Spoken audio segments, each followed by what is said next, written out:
comme vous l'avez vu dans le titre et sûrement sur la miniature, on se retrouve aujourd'hui dans une vidéo pour vous parler de la nouvelle palette de chez Too Faced, à savoir la Gingerbread Spice. Le nom est un petit peu trop compliqué à prononcer quand même, mais c'est l'édition de Noël de Too Faced. C'est la première fois que je craque autant sur une édition de Noël et je crois presque autant sur une palette. Elle est juste sublime. Je l'ai achetée chez Sephora il y a 2 semaines, mais avant de vous en parler, je voulais vraiment la tester, retester et retester pour vous vraiment donner mon avis sincère sur la palette et pas vous donner uniquement mon avis sur le visuel entre guillemets. Le niveau du coût, elle coûte 47 €.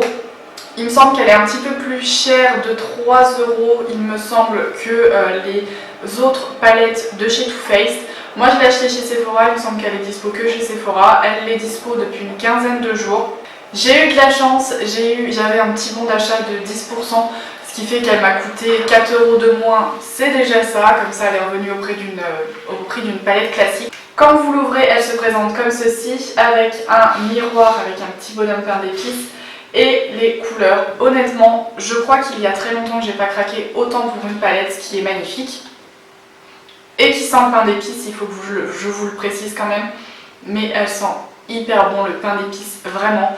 Mais les couleurs sont magnifiques. Après, je sais que ça ne plaira peut-être pas forcément à tout le monde, puisque c'est quand même des couleurs qui sont peut-être un petit peu plus chaudes, un petit peu plus Pepsi que des neutres classiques. Donc elle plaira peut-être pas à tout le monde. Moi je l'adore après aussi parce que je sais que j'ai d'autres palettes plus classiques dans ma collection. Effectivement, si vous souhaitez acheter une première palette, je ne pense pas, selon moi, que ça soit la plus adaptée, dans le sens où je pense que pour débuter, il faut déjà une palette de neutres pour tout simplement avoir quelque chose qu'on puisse porter tous les jours. Après, moi honnêtement, ça c'est le genre de couleur que je porte tous les jours depuis 2 semaines. Je n'arrive pas à passer à une autre palette, et pourtant vous savez le nombre de palettes que j'ai, mais je n'arrive pas à me tourner vers mes autres palettes. Pourquoi? Parce que moi je la trouve complète. Déjà, elle a un beige pour appliquer sur toute la paupière mobile, et pour moi c'est primordial. Si une palette n'a pas ça, ça m'exaspère un peu.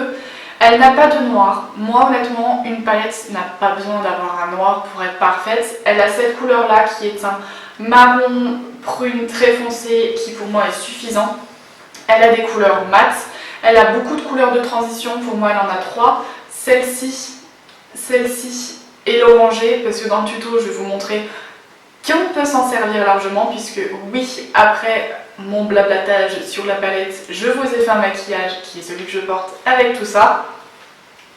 Elle est composée de mat et de satiné à part égale, donc vraiment, vous pouvez vous faire un maquillage un jour mat, un jour plus satiné, mixer les deux comme moi j'adore faire, il n'y a pas de problème à ce niveau-là.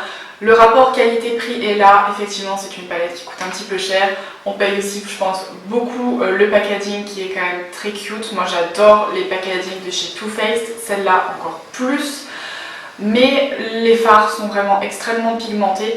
Est-ce qu'elle vaut son prix? Pour moi oui, les fards sont extrêmement pigmentés, ils font très peu de chutes, mis à part je pense la couleur Hot Doddy qui a tendance à faire un petit peu de chute, sinon ils en font très peu. Effectivement, si vous avez la main lourde, ils en feront, mais si vous prenez vraiment bien la couleur sur votre pinceau, vous le tapotez un peu, vous n'allez pas avoir autant de problèmes qu'avec certaines palettes. Pour moi, je dirais que c'est la meilleure palette de chez Too Faced avec la Chocolate Gold. Mais la Chocolate Gold, pour moi, elle est dans une catégorie à part, puisque si vous le savez, la Chocolate Gold, c'est celle qui a des couleurs vraiment extrêmement satinées et pigmentées. Mais pour moi, elle est dans une catégorie plutôt à part. Sinon, je pense que c'est quand même ma préférée. Je me suis extrêmement lassée de la Chocolate Bar, toute simple. La Sweet Peach, pareil, je m'en suis pas mal détournée et je m'en suis beaucoup lassée. Je m'en suis lassée surtout très vite. Donc je ne saurais quoi vous dire d'autre, mis à part que pour moi elle vaut le détour. Si vous aviez envie de vous l'acheter, n'hésitez plus si vous le pouvez, parce qu'elle est vraiment magnifique et je vais vous montrer vraiment avec le tutoriel qu'on peut vraiment faire des choses incroyables et surtout qu'on peut se servir de toutes les couleurs, je dis bien toutes, même cette couleur orange, même cette couleur ici qui est un peu rouge, croyez-moi, on peut s'en servir. Écoutez, je vais arrêter de blablater, je vous laisse avec le tuto. Pour info, je ne l'ai pas précisé, mais dans le tuto, j'aurais déjà fait mon fond de teint, enfin mon teint, sauf bronzer, blush, highlight.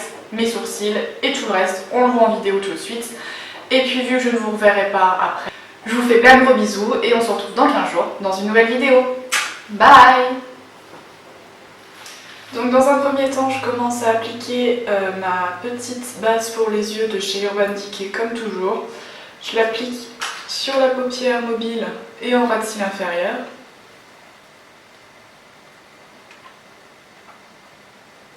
Et ensuite vient le moment de sortir notre jolie palette. Donc dans un premier temps, je vais appliquer sur toute la paupière mobile cette couleur un peu blanche pour unifier la paupière et surtout pour enlever l'aspect un peu collant que peut avoir des fois la base à paupières.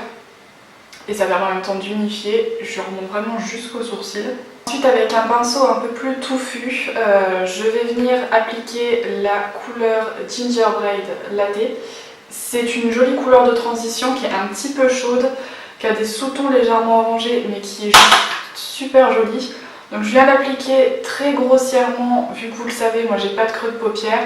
Je viens l'appliquer très grossièrement au niveau de ce qui pourrait être le creux, mais vraiment au-dessus, pour créer un genre d'ombrage. Et puis surtout faire une jolie couleur de transition pour que le maquillage il soit très fondu.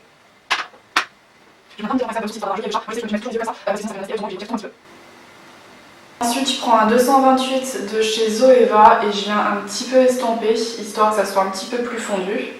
Et avec un pinceau un petit peu plus fin, là c'est le 231 de chez Zoeva, mais c'est un petit pinceau un peu plus précis. Je vais venir prendre la couleur Spice is Nice, donc là c'est vraiment cette couleur orange. Ne prenez pas peur, je vais l'appliquer en toute petite touche. Moi aussi au début je m'en servais pas parce qu'elle me faisait un peu peur, mais finalement en toute petite touche c'est une couleur qui peut être très jolie. Donc là je viens vraiment l'appliquer au niveau du creux, donc moi encore une fois j'en ai pas donc je viens le créer, mais si vous avez un creux de paupière vous venez l'appliquer à ce niveau là. Ensuite je viens reprendre mon pinceau précédent et je viens mélanger les deux couleurs, histoire d'avoir vraiment un aspect un peu plus fondu encore une fois. Ce que je fais toujours moi, puisque vous l'avez vu, je fais mon teint avant mes yeux, pour limiter la moindre petite chute, puisque malheureusement toutes les palettes feront un tout petit peu de chute. Donc moi pour éviter ça et pour permettre au fard de coller un peu plus facilement, je prends un crayon jumbo que je viens appliquer sur toute la paupière mobile. Là c'est le NYX, c'est le 604 Milk, c'est les Jumbo Eye Pencil que je viens appliquer grossièrement sur toute la paupière mobile. Enfin j'en applique un peu au centre comme ça et après avec mon doigt je viens l'estomper, ce qui permet au fard de coller un peu mieux à la paupière et d'éviter d'avoir trop de chute. Donc maintenant avec un pinceau plat, moi j'utilise le 234 de chez Zoeva, mais n'importe quel pinceau plat peut faire l'affaire. J'utilise la couleur Warm Toasty, c'est ce doré qui est juste magnifique, il est doré, un peu jaune, un peu orangé, enfin c'est le magnifique doré. Donc je viens prendre ça sur mon pinceau et je vais l'appliquer sur le premier tiers de la paupière mobile, vraiment juste ici, parce que notre maquillage va vraiment être divisé en plusieurs couleurs. Donc là, je viens vraiment appliquer ça du coin interne jusqu'au premier tiers de la paupière. Toujours avec le même pinceau, mais moi vu que j'ai pas 36 000 pinceaux plats, j'ai que celui-là, je le retourne ou alors je viens prendre la petite éponge nettoyante de pinceau de chez Sephora et je viens tout simplement nettoyer mon pinceau grossièrement. Ça ne nettoie pas si vous voulez, mais ça enlève le surplus de poudre, ce qui fait que si vous utilisez des couleurs différentes, ça évite d'avoir toutes les couleurs qui se mélangent. Et je vais venir prendre la couleur Beckit Till You Make It, donc c'est juste celle-là, c'est celle qui est juste en dessous, la couleur dorée. C'est une couleur un peu rosée, cuivrée, magnifique. Donc là je viens prendre cette couleur-là sur mon pinceau et je vais l'appliquer sur le deuxième tiers de l'œil. Donc vraiment c'est pour ainsi dire au milieu de la paupière en fait. Donc vraiment bien cintré. N'hésitez pas à aller un petit peu sur le doré, ça permet de mélanger les deux fards et surtout de ne pas avoir de démarcation entre les deux pour vraiment avoir un joli résultat fondu. Comme vous pouvez voir avec le pinceau. J'utilise systématiquement ce pinceau qui est le 227 de chez Zoeva. C'est tout simplement un pinceau qui est un petit peu touffu, dans une forme un peu de V et qui est pour moi parfaite pour faire le coin externe. Et je vais prendre la couleur Oh Burn qui est cette magnifique couleur qui effectivement porte bien son nom. C'est une couleur un peu auburn qui est violette avec des petites paillettes mais en même temps des sous-tons un peu rouge très léger, vous inquiétez pas, mais qui est magnifique. Donc là je vais en prendre un peu sur mon pinceau et je vais l'appliquer au dernier tiers de l'œil, donc l'endroit qu'on a laissé sans fard à paupières. Je vais vraiment venir l'appliquer au coin externe. Et moi ce que je fais toujours, c'est que je fais un genre de trait comme ça, qui remonte vers le sourcil. Pourquoi? Parce que moi, j'ai les paupières qui tombent un petit peu. Si je remonte pas assez mon maquillage, ça me fait un œil fermé, et vu qu'on voit pas ma paupière quand j'ai les yeux ouverts comme vous pouvez le voir, bah sinon j'ai l'impression qu'on ne voit pas que je suis maquillée.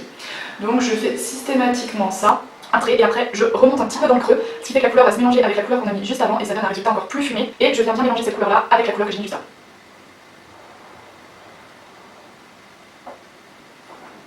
Et comme vous l'avez vu, là ça fait une démarcation qui me plaît pas, donc je reprends mon pinceau estompeur et je viens estomper un petit peu les contours. Je reprends mon pinceau avec lequel j'ai appliqué la couleur dans le coin externe, et je reviens reprendre encore une autre couleur qui est la couleur Figgy Pudding. C'est ce violet qui est sublime. J'ai aucune palette qui a ce violet, il est juste trop beau. Et donc là je vais juste le poser ici, tout simplement comme ça. Je le pose, je vais pas l'estirer, ni l'estomper, ni le remonter. Je viens vraiment juste le poser là, histoire d'avoir une touche un petit peu plus violette, vu que j'avais envie d'avoir un maquillage un peu automnal. Je viens vraiment juste la poser là, comme ça. Puis après, je viens enlever toutes les poudres sur mon pinceau pour pouvoir, hop, tout simplement remonter un petit peu plus les fards qui, je trouve, n'étaient pas assez remontés à mon goût. Ensuite, là cette fois-ci, je prends un pinceau, c'était un pinceau qui était dans une de mes équipes de chez Urban Decay, mais n'importe quel pinceau plat peut encore une fois faire l'affaire. Et là, je vais prendre un spray fixateur de maquillage. Là, c'est une miniature du All Nighter de chez Urban Decay. Après, n'importe lequel, encore une fois, peut faire effet. Et je vais tout simplement venir en cheater un petit peu sur mon pinceau. Pourquoi? Parce que je vais venir appliquer la couleur Hot Body. Cette couleur-là a une pigmentation incroyable quand on l'utilise au doigt, mais au pinceau, elle ne l'est quasiment pas. Vu que j'ai pas envie de me salir mes doigts, c'est ce que je fais le matin. Je prends un spray fixateur de maquillage sur un pinceau, je prends la couleur. Et ce que je vais faire, c'est que je vais tout simplement l'appliquer au centre, là où on a appliqué la deuxième couleur, parce que j'ai envie d'un truc un petit peu plus Pepsi au milieu. Donc je viens tout simplement l'appliquer là où j'avais mis le rose que j'ai mis tout à l'heure. Dernière étape, le ras de cils inférieur. Je viens donc prendre la couleur Gingerbread Latte que je vais tout simplement venir appliquer tout le long du ras de cils inférieur avec là un 235 de chez Zoeva, mais n'importe quel pinceau avec lequel vous êtes à l'aise pour faire ça. Et là je viens vraiment l'appliquer tout le long du ras des cils.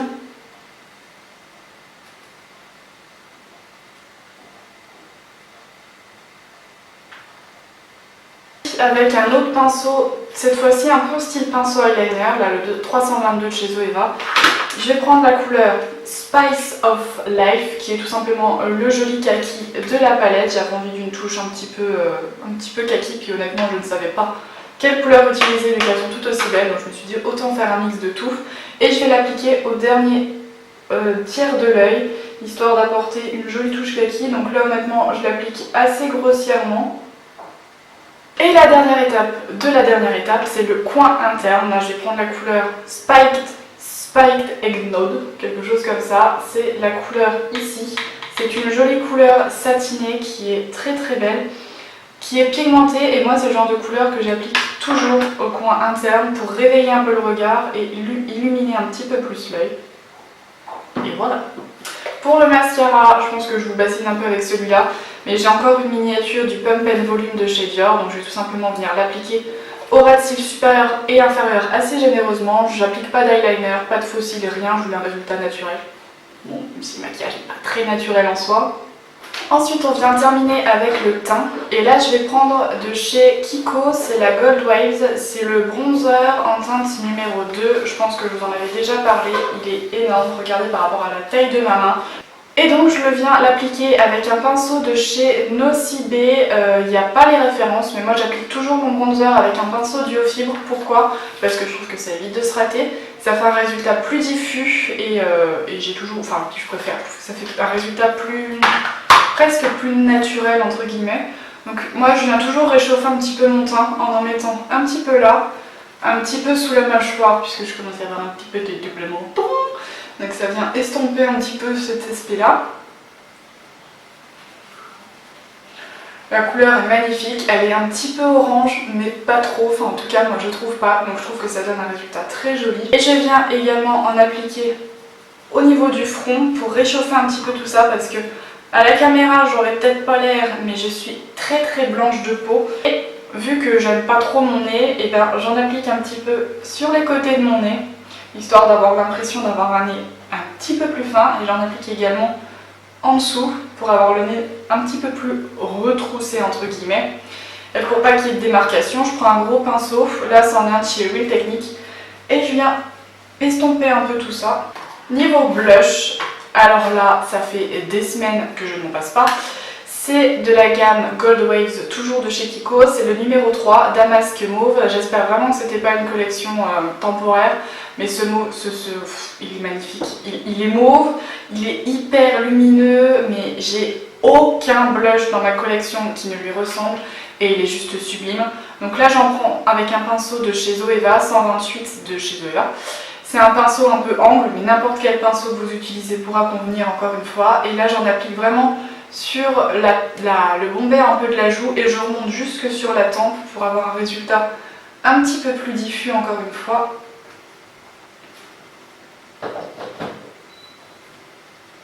Et niveau highlight, c'est encore un produit dont je ne peux plus me passer depuis des semaines. De chez NYX, c'est le Duo Chromatic Illuminating Powder. C'est un illuminateur qui est dans les tons un peu rosés. Je trouve que ça va hyper bien avec les maquillages maquillage automnal et il est juste sublime. Donc j'ai pris le réflexe de l'appliquer avec ce pinceau là de chez Nocibé, c'est ce qu'ils appellent un pinceau éventail. Ils le mettaient comme un pinceau pour enlever les chutes. Moi je trouve qu'il va très bien pour l'highlighter parce que ça évite de se louper et quand l'highlighter est trop pigmenté de ressembler à une boule à facettes. Donc là j'en applique vraiment bien sur le haut de la pommette. Comme vous voyez, le résultat se voit mais ça fait pas trop voyant, alors que si je l'appliquais avec un autre pinceau, croyez-moi, j'aurais l'air d'une boule à facettes. Alors là, je crois que c'était une collection limitée puisque c'est la gamme Temptress Lipstick. C'était les rouges à lèvres métalliques, pas métalliques, mais qui ont le packaging argent comme ça. C'est tout simplement un genre de bordeaux, donc après n'importe quel bordeaux peut faire l'affaire. Après vous mettez évidemment le rouge à lèvres qui vous plaît ou pas de rouge à lèvres si vous préférez. Moi j'applique ça, c'est pas un bordeaux qui est trop foncé comme vous allez voir parce que quand c'est des bordeaux trop foncés j'ai l'air d'une vieille sorcière.